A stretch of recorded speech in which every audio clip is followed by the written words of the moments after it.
What's going on, everybody? I hope you guys had a great week. This is the Juice Box Heroes podcast. I'm one of your hosts, PK. Dubon Fan Club President Chris Moreno's in the house. Sweetie Bones Browse is with the fam.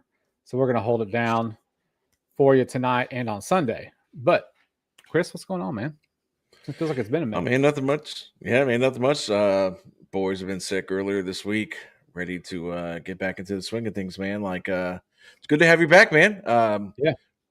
We definitely felt your presence of not being there. I think I called Browse PK like 4 times. So, it's all right. I think the last one that you missed that me and him did, I completely messed up the out. I mean, it was terrible. So it's all good. You got a lot of buttons. Yeah. You got a lot of buttons to push before getting out. So, well, man, it was actually a pretty eventful day today in the Astros organization. Listening to 610 on the way home and a lot of breaking news sounders coming in. So, Chris, let's start off with what would you classify as the biggest air quotes move that was made today? Yeah, I mean, going into today's episode, I was kind of sitting here like, oh man, what are we going to talk about? I mean, I guess they officially announced Espada's coming back. So, and then all the craziness started. So, yeah, I mean, the Astros got busy today. They did a lot of cleaning house. So as of today, Alex Cintron, Troy Snitker, Michael Collins, and Jeremiah Randall are no longer part of the Houston Astros. So I think, we all kind of saw the writing on the wall. I mean, we talked about it probably the last few weeks about saying that it's probably going to take the Astros missing the playoffs to institute the change. Now, the change that I felt needed to happen, didn't come from the top position. I mean, I thought Dana Brown was probably secure. I thought they were going to do something with Espada. But like I said, we got a lot of feedback on the Espada, so they kind of I kind of went from fire Espada to, I see everybody's point, but yeah, I mean, both hitting coaches are gone. The catcher coach is gone. Mm-hmm. And from what I read, Jeremiah Randall, he didn't get fired. They just didn't renew his contract. So PK, what did you think of all the moves that went down today? Which one did you think? I mean, which one were you expecting? Which ones kind of caught you off guard? All right. So the one that caught me off guard was the fact that they fired the catcher's coach. Didn't know that was a thing. What? What do you mean? Yeah. Really didn't know that was a thing. Or I didn't even know that guy coached for our team. Right. So that would be the big unexpected one. I heard a little bit different than what you did as far as the contracts not being renewed. So the Cintron and Snitker was a agreement to part ways. And at least on the sounder in the breaking news sounder that I heard earlier this afternoon, the head athletic trainer, Jeremiah Randall, is that him? Yes, Jeremiah Randall. That was a fired transaction, is what at least that's what it was. Now, who knows? But the radio did make a point to say, hey, look, this one was a fired transaction. The other two guys were agreed to part ways. So, look, man, the Cintron thing, I think it had to happen, right? It had to. The guy's been here for what, 9 years? I think 9 years. He was with us while we were. He's been here with us for a minute, right? He's seen the highs. I was gonna say, it's been a minute. He's seen the highs and you've seen the lows. These guys, the Astros, their whiff. That's a stat, right? Whiff rate. Yes. Try saying that. That was kind of tough. I believe the they were top 3 is swing and miss rate. I think that's what it is. Okay, let's go with that. It's easier to say. Swing and miss rate. But I like whiff rate. Oh, that is tough to say. It's not easy to say. Yeah, swing and miss rate. They're in the top 3 of a category you don't want to be in the top 3, right? You don't. I also heard another stat that out of 162 games, in 82 of them they scored 3 or fewer runs this season. Hard to win baseball games like that. Bucket of no bueno. You know what I'm saying? So I think from a philosophy standpoint, you had to get a new voice in, right? I also don't really think that I'm not saying that a new hitting coach is going to solve the problem, right? I also was listening to the fact that the Blue Jays hitting coach this season was the Minnesota Twins hitting coach last season, and all they are is leading the American League in home runs and runs scored, right? Everything. And they're now in the ALCS, right? Yeah. So I think a different voice for sure, but then you also, these guys at the plate, that they have to get back to, discipline. Like, I don't know, like Pena's thing was so undisciplined last year, right? We talked about it all season, down and away, all day. Should just throw him 3 of those, send him back to the dugout. This year, he tightens that up, and you saw the type of offensive output that he could do when he waits for his pitch. Yiner, I mean, that dude just throw 3 pitches. It don't matter where that's at. You can skip it to the plate. He's going to swing. So, and that was coming off of a season where, I know I sound really stupid when saying it now, was that my hot take was that he was going to be top 5 MVP candidate, but that was going off of how he finished the previous season, right? I mean, he was mashing. Yeah. Right. And so you expected him to take a step up, and all he did was like hugely regress. So, look, Cintron and Snitker, they're hand in hand. They had to go, right? So no surprise on that one. The most unexpected one was the catching coach, because I didn't know that was a thing. And then the most obvious, right, was the fact of the athletic trainer. I mean, yeah. I mean, there's no way you're saving your job after this season, after all the injuries, all the elbow surgeries, lost for seasons. This is not a good look, man. Not a good look for him at all. Yeah, I mean, you kind of beat me to it, because my follow-up question was essentially going to be, do you think that bringing in a new hitting coach is going to change the philosophy that the Astros are used to? And it's crazy saying that, because it wasn't too long ago the Astros were one of the hardest teams to strike out. They were very patient in the box. I mean, they were generally a very hard team offensively to get out. And then you transition to just 2-3 years later, they're in the bottom third of every single offensive category. We, like I said, man, we talked about it all season with the runners in scoring position. I know that for me, that's a massive stat to continuously not put up good numbers. I mean, because those are runners that you're straining on base. And look, I mean, you end up missing the playoffs by one game. So it's like, like in the grand scheme of things, I understand this team had to overcome so much injury wise. I mean, but still, you manage your lineup a little bit different, or you have a couple extra hits with runners in scoring positions. Maybe you're in the playoffs. I mean, granted, I'm not saying they're going to the ALCS or winning a World Series, but at least you're in the playoffs. But again, you make the playoffs, more than likely you're going to get handled by Detroit, and then you see no change. And going back to Jeremiah Randall, I mean, for me, it wasn't just all the injuries. To me, it was the guys they brought back just to get re-injured again and then go back. Like, you look at Garcia, perfect example. He comes back now. I want to say he did have about 5 or 6 starts down in the minors before they brought him back up. I'm not a doctor. I don't know anything about elbows or forearms and stuff like that. But for me, it was the handful of guys that came back, pitched 2 or 3 games, and then boom, they were done for the rest of the year.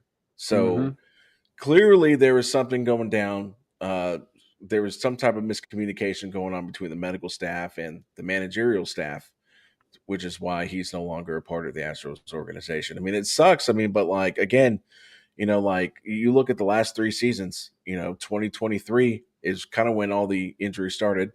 We had an injury riddled 2024, and then we break the major league record this season for 21, 22 guys that are hurt on the roster. Let's go with 31. I was close, round up 31.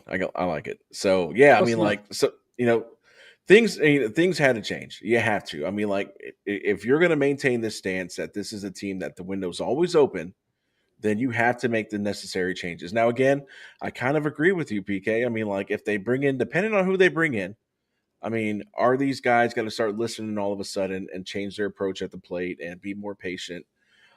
That's going to be determined.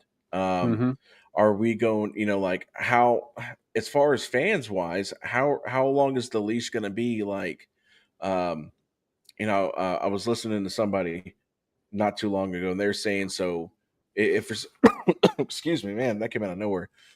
I mean, what happens if the first 2 months the Astros struggle offensively? Like, is that going to be see, this Well, guy it's is hot clearly garbage? Cintron's fault at that point. Yeah. I mean, I get it. You always blame the guy that's no longer there or just left. Yeah, So, 1000%.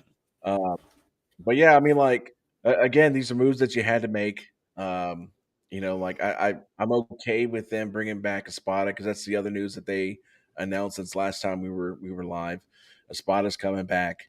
Um, some mixed reviews, amongst fans. I mean, but it makes sense. Mm-hmm. I mean, like he has the out of all the injuries. His contract is up after next season anyway. I mean, so now, but He's in a contract now year, so he's you got to do something. yeah. I was gonna say that this is at 2026 for Espada is going to be It's going to be a make or break season for him. I think Dana Brown's got a little bit more, leash on him as far as like I said, we all agreed he did a great job over this season and the off season. So I think he's a little bit more secure than Espada is. But Espada's got to bring it, man. I want to see the fire. That's what I want to see. I want to see him get pissed off. I want to see him, fight for his players. Not saying that he doesn't, but it just doesn't look like it. Like I want to see him get pissed off. I like a manager with emotions. That's what I want to see. So you're like, Aaron Boone's probably going to be available. He's got a lot of emotions. Yeah, I don't know, but I mean, that's too much. Not this season. He's got a lot. He's not coming up. I mean, no, the Espada thing. I think, yeah, you said it right. He has an out for all the injuries. That's his out. There's part of me that feels like if you are going to blow up the assistant managers, coaches, the hitting coach, all that, and like that, then like you blow it up and you get, fresh manager, fresh hitting coach, all that stuff. I guess fresh catching coach as well. So that shit still trips me out. I had no idea there was like a for real catcher. I mean, it makes sense. Well, I get it, but like, if he was the guy that worked with Yainer Diaz defensively, I can see why. 1000%, because we can't throw anybody out. Yeah, we say all the time, if you're not gonna be defensive, you got to be offensive, and you can't. Yeah, you can't suck at both. You can't suck at both. Yeah, you know what I'm saying. So I think too. Like normally, when you bring in a new manager, normally he gets to pick his staff, and I mean, you already had that staff there from when you had Dusty Baker, and I want to say all the way back to AJ Hinch as well. I mean, so Espada really technically hasn't had a chance to build his staff. I mean, so I don't know who's going to be in charge of picking a hitting coach. I mean, if it's Espada's, it might be on a 1-year deal and see what happens. I don't know. So, I mean, like, what do you look for in a hitting coach? Like, seriously. I mean, I'm dead serious, right? Because I know it's a really easy question to ask, but it's, obviously the philosophy should be, play discipline, and then maybe every now and again you ambush the pitcher when he pipes a, fastball right down the middle, right? You don't want to get too many first pitch swinging, because then you start building a tendency where now the pitcher can see that tendency, then they can counter to that. Obviously, all the film work, right? You got this one guy or two guys that is going to, watch your swing daily, right? So that he can see the nuances of your swing, so that he can tell when you get into the slump, hey man, you're doing X and you should be doing Y, right?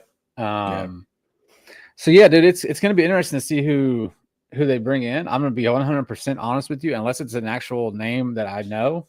And I know it sounds stupid. Like when they brought in Gary Gaetti back in the mid 2000s as the hitting coach, I was like, oh, sweet. He can hit. Like, I know he can hit. Yeah. The team still sucked, but you know what I mean? Like, I'm not going to know who the hitting coach is. So it will really be, wait and see. And the thing about it too, is the hitting coach gets all the shit when the team sucks, and they get too much praise when the team's doing great. Right. It's the life of a coach. That's just part of it. So, but at the end of the day, I can tell Chris, hey man, your hands are too high, you're looping your swing, you're too slow. I can tell you all the things, but if he doesn't fix it, doesn't matter what I tell him. Right. So it always comes down to the players, so that's where I'm absolutely. Yeah. I mean, and honestly too, like I've seen a lot of run on, we'll just bring Michael Brantley to be a hitting coach, which would be cool on on the surface, it looks like a fantastic idea. The guy was just a hitting machine. However, just because he was a hitting machine doesn't mean he can teach hitting. I mean, you've looked at Right. it. What the Dodgers back in the day had McGuire as their hitting coach. I mean, the Miami Marlins like 5 years ago had Barry Bonds as their hitting Mm-hmm. coach or a Mm-hmm. special assistant to the hitting coach, and they were hot garbage. I mean, so Yeah. honestly, like I don't really know what you look at. Maybe you're looking at a guy that has some, hey, when I took over this team, and I mean, it could be a minor league guy that they call up. Who knows? Yeah. I mean, Yeah. I would assume they would have to have some type of stats that say when I came over, this team was hitting 220 as a team. Now they're hitting 260, and we've, decreased our strikeouts by X amount of percent. I don't know. It's a bunch of nerd stuff that somebody way Yeah. above my pay grade will be like, wow, this is really impressive. And I'll just be like, hey, sounds good. Come It's join like, the hey, team. look, this team, yeah, we decrease the amount of grounded into double plays that we hit into. All right, check. And I we like decrease it. the amount of strikeouts that we have as a team. I Check. You're like it. hired. Right? Like that's Yeah. it. Right. Two. I mean, look, My but one the thing, look, flex will be like I said, my is one what? flex will be, well, what's your average with runners in scoring That's what position? I was about to say. I was about to Yeah. go into run. That's right. That could be So my one. it'll be interesting to see, man. Like I guess I'm looking forward to it, because again, you're not going to see any results, until the season starts.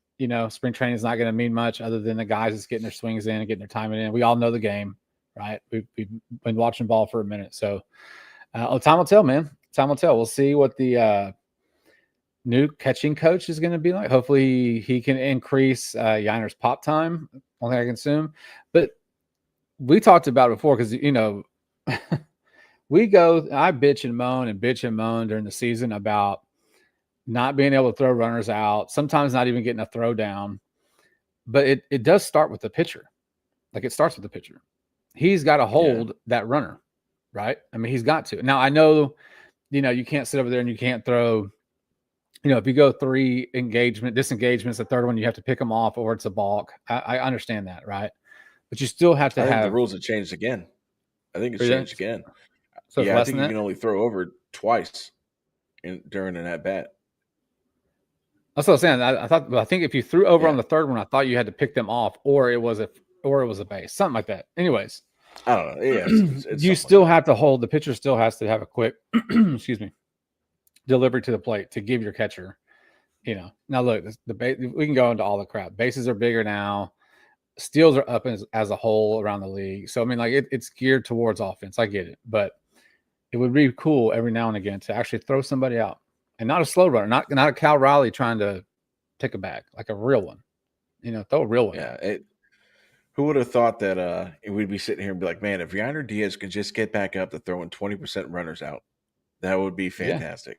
yeah, it would be really cool. I mean, yeah, I think his final number was like 11 or like 12 or something like that. It was I not remember very good. the time that we looked at it, that I looked, it was at 13.7. This one we looked at it Oof. on live on an episode, and I'm like, this is the only one Yeah. that, and I remember because the only catcher that was worse was Langoliers from Oakland, Sacramento, West or Vegas, right?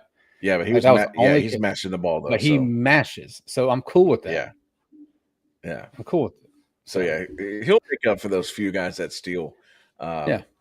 But like man, like I so what I'm trying not to do is get into too much off-season stuff. I mean, I feel like there's only so much we could talk about these coaches being. I mean, they're gone. I mean, we get it. We went through the whole spiel of why they're probably gone. Mm-hmm. But I did read an article about trades or whatever. So since we got a little bit of time, let's get into it. All right, I read an article saying that it would probably, because I know right now the very easy thing that, from what I've been reading amongst fans and stuff like that, is, oh well, we can just trade Christian Walker now that Paredes will be healthy. You put him at first base, which I agree, and I do believe that Christian Walker has some value. I just don't know how much value he has. I mean, because he's still. I don't think he's going to win a Gold Glove this year. I may be wrong. I don't think I really kept up with his fielding stats. I know offensively, batting average wise, he had another down season. He's been on the decline the last 3 seasons offensively. I think that his home runs and his maybe not his home runs, but his RBIs are a little misleading because he hit cleanup almost every single night. So hitting cleanup is you're essentially going to clean up on RBIs. But the article said that if it would be easier for the Astros to move Yainer Diaz than it would be Christian Walker, which I found very interesting because I know we've kind of talked about it now. We've kind of coked and joked about hey, if somebody will take Yainer Diaz, let's go ahead and trade Yainer Diaz. However, the flip side of that is even if you re-sign Caratini, in my opinion, Caratini is a backup catcher. If you he's a perfect backup catcher every now and then, play first base. I feel like he's one of those guys you cannot overexpose with too many at bats. See Mauricio Dupont. I felt like, and I get it, injuries probably played a lot into it. But who would you, if you traded Yainer Diaz, who would be your everyday catcher? Would you roll the dice on Caratini? Or would you hand the reins over to Cesar Salazar? Now that he doesn't have to worry about Fromber trying to throw through his catcher's mask. So that's kind of like I like the idea, but the only thing is you trade him, but then you create another hole. So what do you think, PK? I even though I talk a lot of shit about Yiner, like he's still the best option. And what are you getting back? What did they do a proposal? I have no idea. I mean, I don't know. I mean, because like as of right now, I think Browns and I talked about it on Sunday. I think you have, and I don't know what the contract status with Jason Alexander is. I don't know if he's automatically coming back. He might be arbitration. I don't know. But let's just say he's not. As of right now, you've got to go give him a new contract. Your pitching rotation right now is Hunter Brown and Christian Javier. Now, I do think I think AJ Blueblaw has earned a look to be starting pitcher number 5. If not, you have he solidifies your long relief role.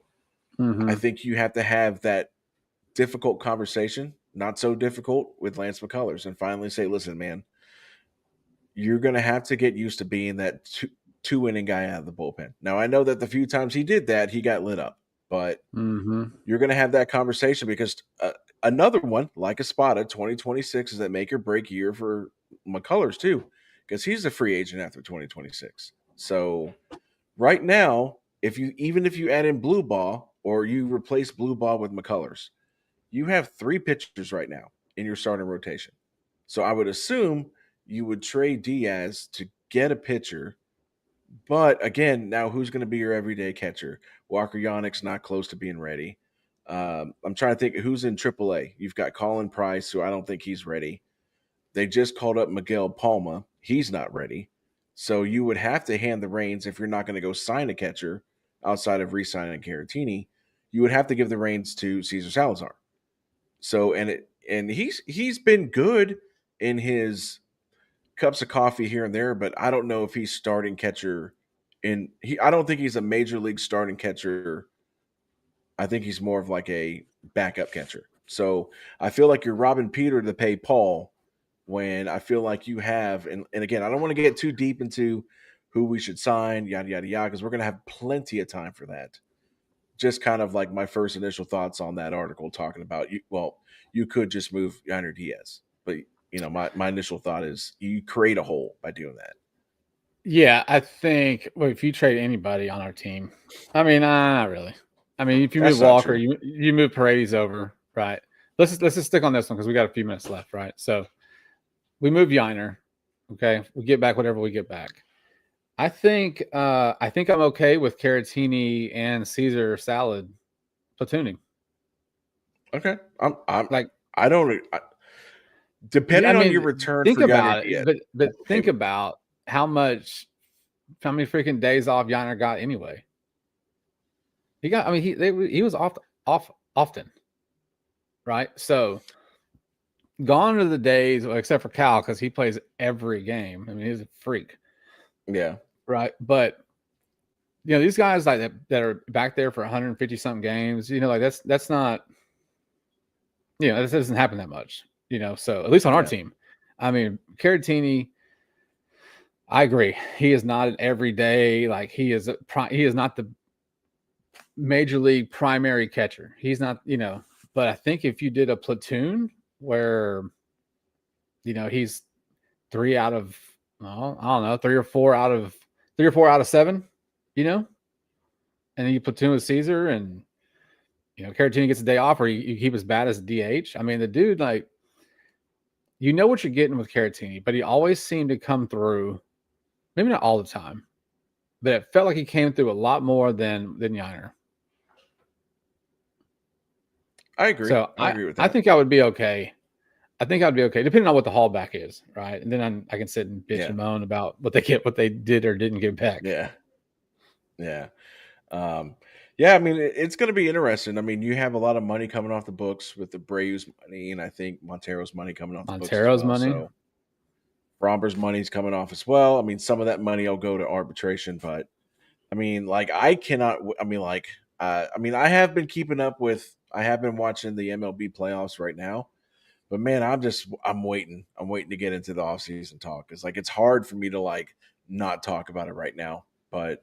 I mean, we still got baseball going on right now. And, yeah, like I said, man, I'm excited to see what they're going to do. I mean, if it looks like Jim Crane means business, so I like that. I mean, so I'm hoping, like he'll go get a for real outfielder. And, like I said, maybe we'll get into all that, when the offseason comes. But, well, I think if you don't have anything, go ahead. Yeah, well, one thing I think and you're talking about getting an outfielder, right? So, like Hayes, and again, you're right. We got months to talk about this crap. But Jesus Sanchez hit sub 200 when he got traded over here, right? Sub 200. Now, if you get your hitting coach that you love and he can do whatever he does to Jesus Sanchez, you got Cam in one corner, Jesus in the other corner. Are you okay with Jake? Like in the middle? Mm. Well, that's another thing I read today too, that Sanchez may be the guy that ends up being non-tendered. I saw that too. I mean, there's so much, dude. There's so much to get into that you can unpack. I mean, yeah, there's a whole lot. We're not into the ALCS yet. Yeah, I mean, we're tiptoed. We're still waiting on the other team, but yeah, still waiting tomorrow. Game 5 tomorrow night. Yeah. But before we get into it, I personally today we had a pretty big milestone in the Juicebox Heroes world. We hit 100 subscribers on YouTube, and I know a lot of these bigger podcasts, that's not a big thing. For us, it's a massive thing. We started off literally PK. Our first episode, PK was in his car, I was in the bathroom, and who would have thought that? True story. That is a true. I mean, I wasn't using the bathroom, or I mean, that would have been weird. Whatever, but yeah, that would have been weird. But yeah, so who would have thought that between then and now we've reached this? I mean, I just want to say thank you to everybody. And again, like I said, if this is something that you guys like, tell your friends. Definitely subscribe to us on YouTube. I mean, we're putting stuff out, on Facebook, X, Instagram, and TikTok as well. I mean, so before we get out here, I just wanted to say thank you for everybody that's taking the time to listen to it and giving us a subscribe. Yes, sir. Yeah, thank you, everyone, man. It's been awesome. It's always fun. But look, we're gonna get out of here tonight. Got back on schedule with our normal 30 minutes ish episode. We're gonna try to stay away from those longer ones. But hope you guys have a great end of your week tomorrow. Me and Chris are gonna be back on Sunday, right? We're gonna be back on Sunday. Yeah, I'll be back Sunday. We're gonna be back on Sunday, 7:30. Yeah, we got some more Astros talk for you. More Astros early offseason talk. Catch you up with a little bit of the playoffs. Detroit and Seattle tomorrow, Game 5. And I think that's really the only one I'm really watching. Now, Toronto took care of the Yankees last night. So there you go. Until then, man, we'll see y'all on Sunday. I'm PK. That's Chris. And this is the Juicebox Heroes.